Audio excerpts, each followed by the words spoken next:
একজন ইউটিউবের বন্ধু অভিষেক মুখার্জি কমেন্ট সেকশনে ক্যাপিটালিজম এবং সোশ্যালিজমের ডিফারেন্স নিয়ে একটা ভিডিও করতে বলেছেন। তো বিষয়টা এরকম, ক্যাপিটালিজম এবং সোশ্যালিজম দুটোই ইকোনমিক সিস্টেমস, কিন্তু উদ্দেশ্য পুরোপুরি আলাদা। ক্যাপিটালিস্ট সিস্টেমে ল্যান্ড, ফ্যাক্টরিজ, অন্যান্য যা যা রিসোর্সেস সব কিছু প্রাইভেটলি ওনড হয় এবং প্রাইভেট ওনার্সদের একটাই টার্গেট থাকে, প্রফিট। অন্যদিকে সোশ্যালিস্ট সিস্টেমে ল্যান্ড, ফ্যাক্টরিজ বা রিসোর্সের মালিকানা থাকে সরকারের হাতে বা কমিউনিটির হাতে। এখানে প্রফিট সেকেন্ডারি, সোশ্যাল ওয়েলফেয়ারটাই মূল উদ্দেশ্য।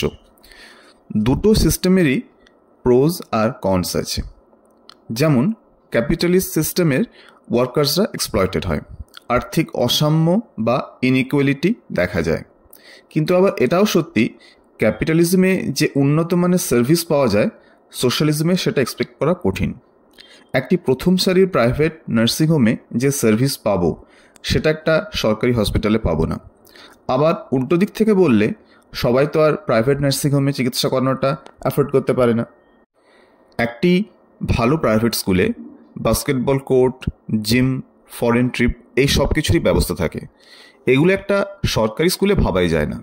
আবার ওই প্রাইভেট স্কুলগুলোর যা ফি, সেটা অনেকেই অ্যাফোর্ড করতে পারবে না। চাকরির দিক থেকে দেখতে গেলে সোশ্যালিস্ট সিস্টেমে সরকারি চাকরি অনেক বেশি সিকিওর। ক্যাপিটালিস্ট সিস্টেমে যদি আপনি আপনার কোম্পানিকে প্রফিট দিতে না পারেন, আপনাকে কোম্পানি রাখবে না। আপনি মধ্যবয়সে চাকরি কোথায় পাবেন, আপনার ফ্যামিলির কী হবে, এটা কোম্পানি দেখবে না। তাহলে ইন্ডিয়াতে কোন সিস্টেমটা চলে, ক্যাপিটালিস্ট না সোশ্যালিস্ট?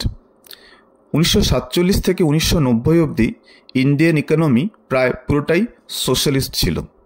ব্যাংক, ইন্স্যুরেন্স এই সব সেক্টরসকে ন্যাশনালাইজড করা হয়েছিল, যাতে একটা বেসিক আর্থিক স্ট্রাকচার অন্তত গড়ে ওঠে।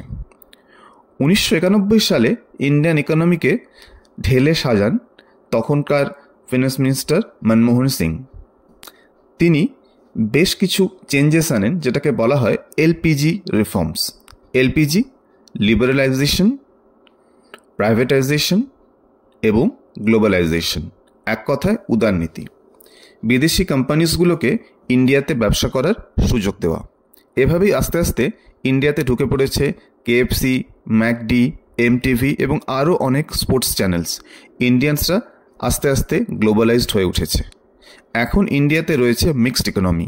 প্রাইভেট কোম্পানিজগুলোর পাশাপাশি স্টেট ওন্ড বা সরকার দ্বারা নিয়ন্ত্রিত সংস্থাও রয়েছে।